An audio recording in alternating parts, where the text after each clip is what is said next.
Test 4. You will hear a number of different recordings, and you will have to answer questions on what you hear. There will be time for you to read the instructions and questions, and you will have a chance to check your work. All the recordings will be played once only. The test is in 4 sections. At the end of the test, you will be given 10 minutes to transfer your answers to an answer sheet. Now turn to Section 1. Section 1. You will hear a conversation between a staff member from Gaia's Guardians and a man who wants to do something to protect the environment. First, you have some time to look at questions 1 to 5.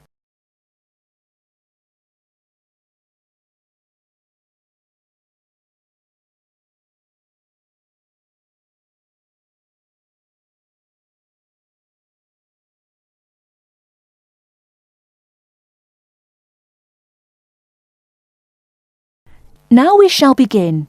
You should answer the questions as you listen, because you will not hear the recording a second time. Listen carefully and answer questions 1 to 5. Hello, how may I help you? Well, I've been seeing these yellow boxes in front of a lot of houses in my neighborhood. Just wondered what they were for. I noticed your phone number on all of them, so I called. Could you tell me about your business? We do recycling, but we're not a business. Gaia's Guardians is a non-profit group. We encourage recycling as a way of protecting the environment. I don't know. I mean, it is a good idea, but I really don't read the newspaper every day or anything. And we don't come collect newspapers every day. In fact, we only do pickups every other week. Oh, well, then maybe I could help. I mean, in my neighborhood, there's too much rubbish lying around everywhere. I'd like to help out, I guess. That's great, sir. You're doing the right thing. Okay, I need to get your contact information. What's your name, please? Peter Wisrow. Peter, how do you spell your last name? W-I-S-R-O-W? No, actually, it's W-I-S-R-O-U-G-H. Oh, I'm sorry. I'm a terrible speller. You're a good speller. It's just that my family are terrible pronouncers. You're quite a card, Peter. Okay, now what's your address? Number 168 Bridge Road. That's here in London. How about if I have any questions? I'm sending you a copy of our booklet too. The booklet has our phone number and our email address, helpline@blackcat.com. That's HELPLINE at BLACKCAT.com. But I nearly forgot to ask, what's your postcode? BS97PU. PS97BU? No, that's B as in boy, S97P as in Peter, U. Before you hear the rest of the conversation, you have some time to look at questions 6 to 10.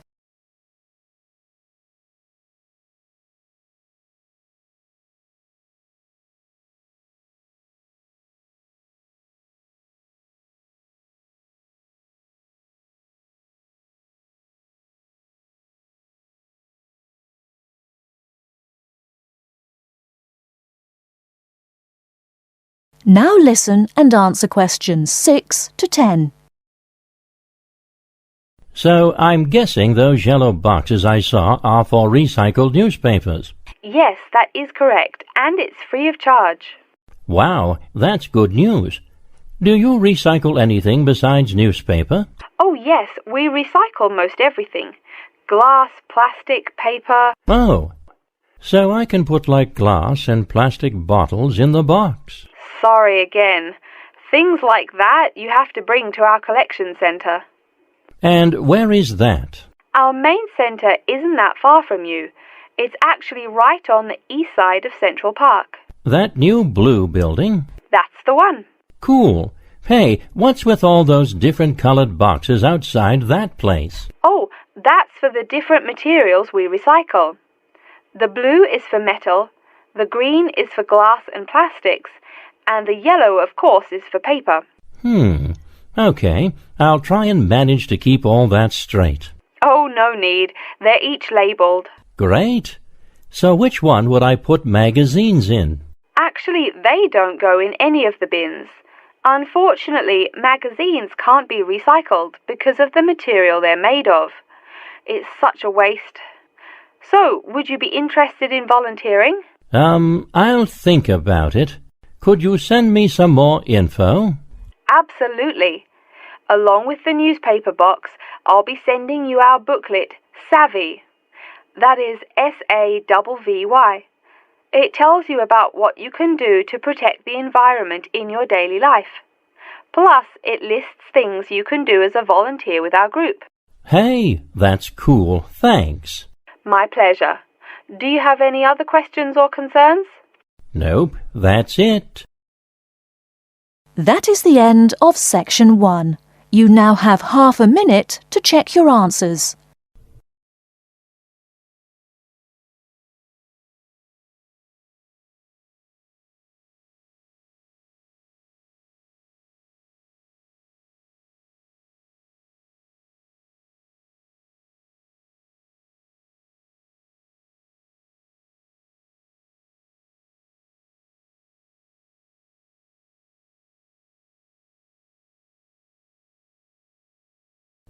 Now turn to Section 2. Section 2. You'll hear an introduction about how to make a resume and apply for a job. First, you have some time to look at questions 11 to 17.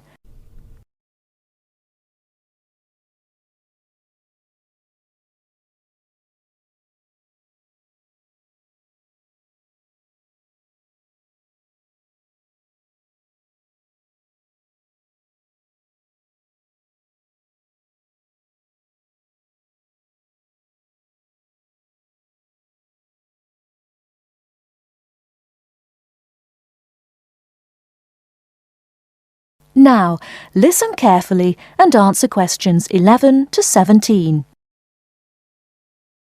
Welcome everyone to today's seminar on CV and interview skills. Remember, your CV is probably the most important document you will ever write. It opens the door to your career, and that job interview is probably the most important meeting you will ever attend. It's like stepping through that open door. So let's roll up our sleeves and get down to work, shall we? First of all, I cannot possibly tell you everything you need to know about writing a resume in the time we have. But let me tell you that there are dozens of great websites on the internet. These will give you all the suggestions you need. If you look at the paper I gave you, you will see a list of the dozen most popular sites. I can mention a couple of important points, however. One is that your CV or resume should not be too long. A page is about right. Why? HR departments do not have the time to read long documents. Too many people are sending too many CVs. After all, the economic crisis of 2008 is still very much alive. Everyone needs a job now. No matter how short you make that resume, though, you do not want to forget to tell HR how to contact your references. References are people who will give you a recommendation for a job. That's usually an ex-boss or a professor who knows you well. Do not use relatives. I don't care how much your mum loves you. Also, when you send that CV, be sure to include a typed cover letter. A cover letter is a letter where you basically are asking for a job. It's like introducing yourself. Make it brief. The real information about you is on that CV of yours, and please make sure the letter is typed. It doesn't matter if your handwriting is beautiful or not. Companies only read typed letters. Another point about CVs is you should try to have an attractive layout. Maybe use different type fonts or colours to highlight the information. Some people include a photo. You can find dozens of examples on the internet. Whatever layout you decide to use, however, avoid all spelling and grammar errors. I used to be an HR manager. If I saw a mistake, that CV went into the garbage. Something you write in a CV is a description of your skills and experiences in an interesting way. Mention training too. These are what get you hired. Do not just say, I have lots of experience, or I have many skills. Tell that boss what you did, for what company, and when. Better, tell him how well you did it. Don't just say, I sold houses. Say, I sold £2 million worth of houses in my first year. That is, say something to make the person reading excited and curious. Finally, speaking of CVs, it's sad, but some people actually forget to provide a contact number. That's pretty silly. You wrote a great CV, you have HR dying to meet you, and they don't know how. You forgot your phone number. Oh, sure, if you apply online, they have your email address, but you just showed them you're forgetful. Why are they going to want to talk to you after that? Before you hear the rest of the talk, you have some time to look at questions 18 to 20.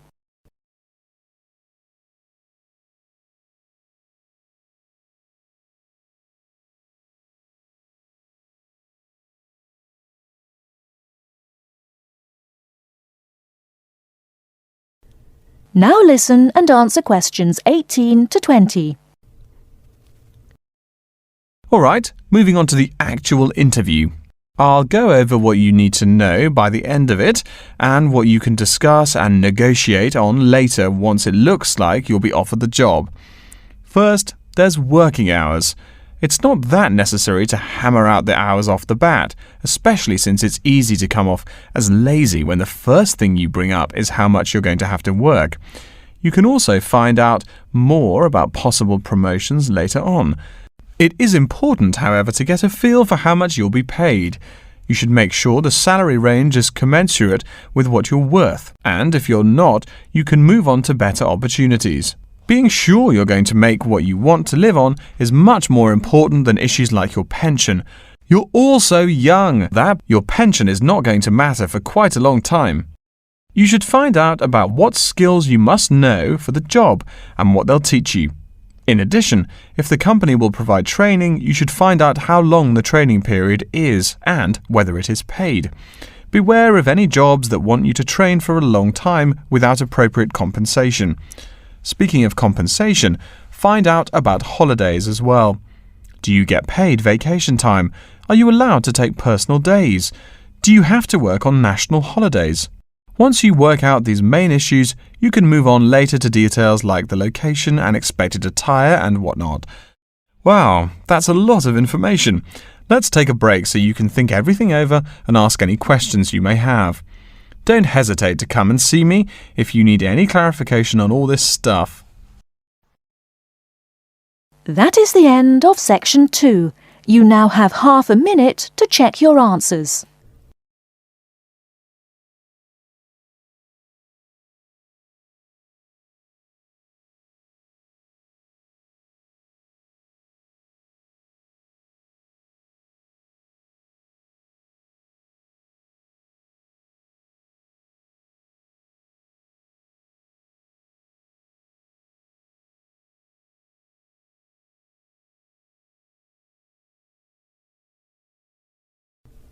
Now turn to section 3.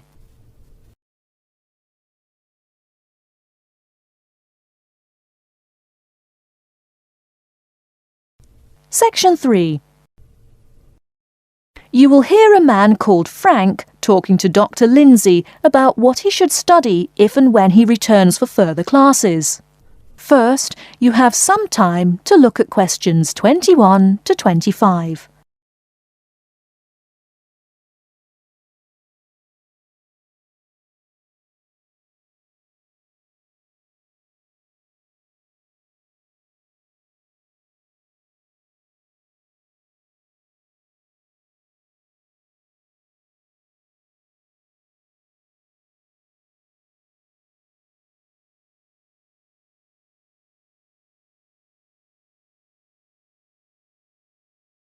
Now listen carefully and answer questions 21 to 25. Hello, are you Dr. Lindsay, the returning students advisor? Yes, that's right. Are you Frank? Your appointment wasn't until 2, but that's okay. Please come in and have a seat. Thanks. I like to arrive early whenever I have anything to do. That's certainly a praiseworthy habit. Let me see. It looks like you've taken a long break from school, and I understand you wanted to have a chat about what you should study if and when you return for further classes. It's such a big challenge. I don't know if I'm crazy for doing this or not. Believe it or not, I know exactly what you mean. Before I began working here at the university, I taught primary school for nearly 10 years. It takes a lot of courage to go back to school. I feel more shy and scared than the primary students I teach. In the schools I taught, I found today's youngsters are very sure of themselves. In terms of intelligence, I have a lot to teach them, and the maturity level of much of my class leaves something to be desired.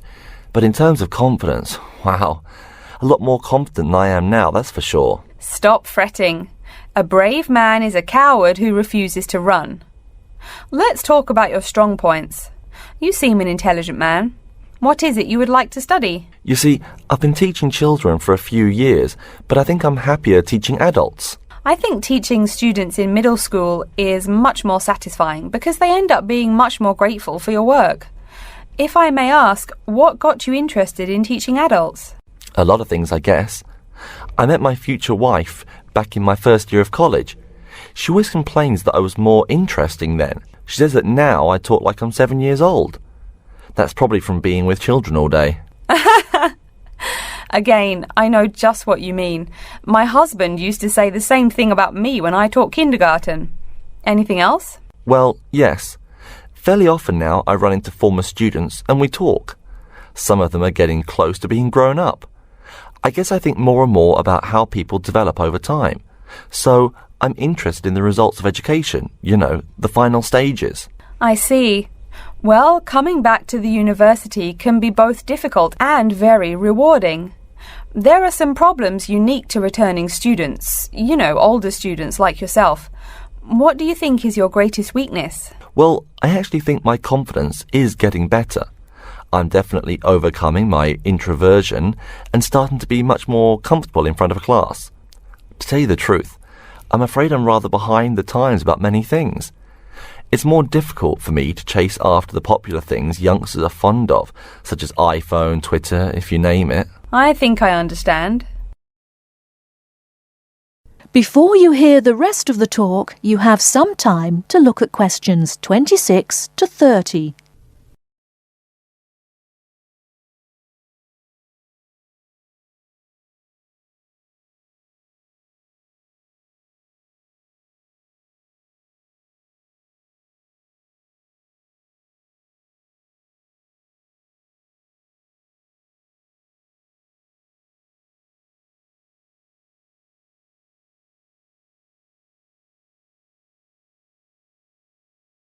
Now listen and answer questions 26 to 30.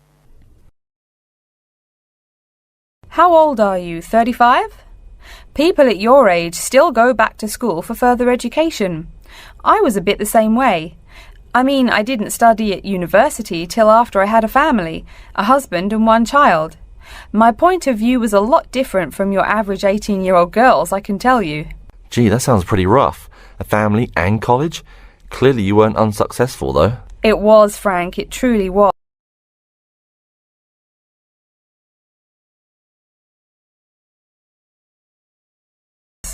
My first term at school was extremely stressful.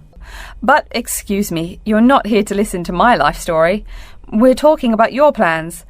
Is there anything unique I should know about you or your past experience or plans? I'm afraid not. There is nothing interesting about my career or plans. It's really not too impressive. Now, I forbid you to talk like that.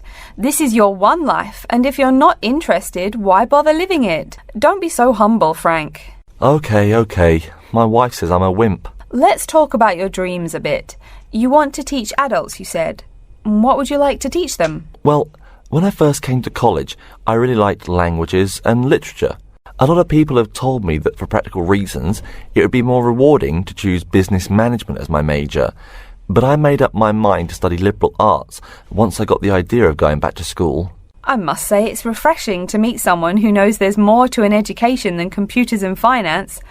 Let's have a look at the university course catalogue. Excuse me, Dr. Lindsay, before we do that, could I maybe ask you some questions about changes in university life? I think I need to discuss that so I know what to expect. Of course, I'm here to help you. The biggest thing to get used to is the change in technology. Professors present things on huge screens, many of which are interactive computerized whiteboards. You can write on them still and use them like a touchscreen. They're really handy.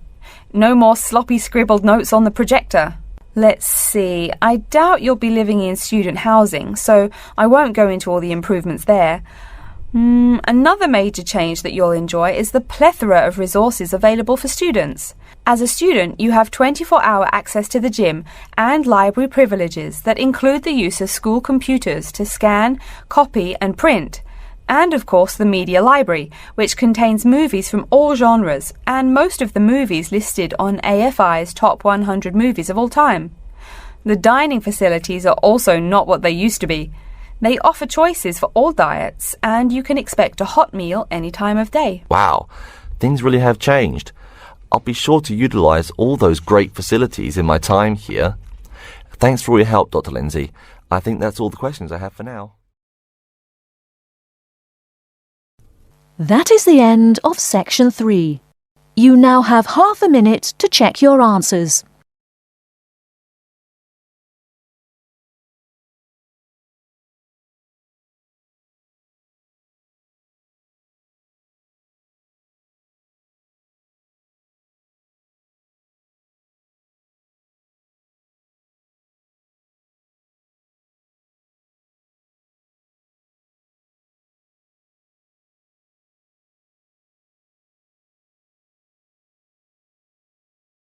Now turn to Section 4.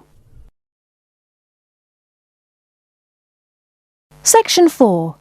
You will hear an introduction about the curriculum and facilities of Wasamata University.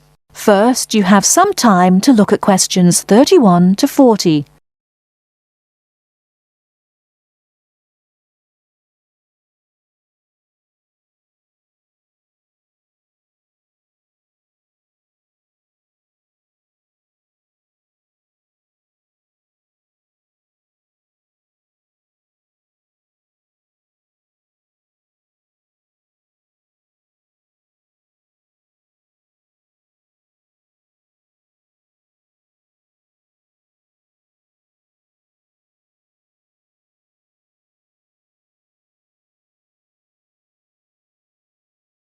Now listen carefully and answer questions 31 to 40. Okay, and welcome back. During the short break we just took, several of you approached me with questions. So before going on with the orientation talk, I'd like to address those queries. As I found, if one person asks a question, probably a dozen others are wondering about the same thing. The first question is whether Wasamata University employs modules technology as an instruction method. The answer is yes, we do. At least that's what the university catalogue says. If some of you don't understand what modules technology is, don't worry. I googled the word but couldn't find it. Apparently though, it's a method of broadband wireless access. At least that's what an American company's website told me. But again, don't worry. If you need to know something more, your professor can tell you. Another question someone asked me was what tomorrow's workshop on research methods and skills was about. Well, research skills include any method you can imagine for finding and presenting any information you need. That's not just schoolwork either. Writing English, the native language for most of you, and finding a job are also research skills. And yes, those will be addressed in tomorrow's workshop. As you know, Wasamata University is one of this country's premier universities for the study of the dismal science, economics. Some of you, it seems, want to get a jump on their classmates. During the break, half a dozen of you came up and asked me where to find economics tomes.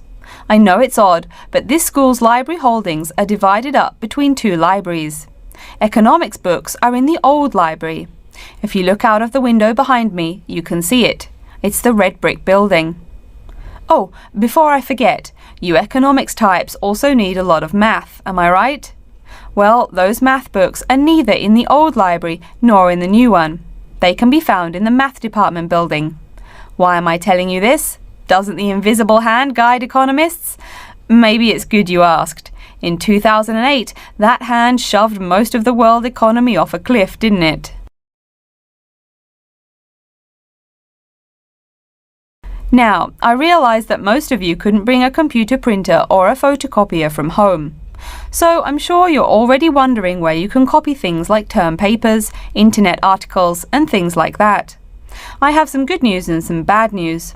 The good news is that there are a number of places you can make copies.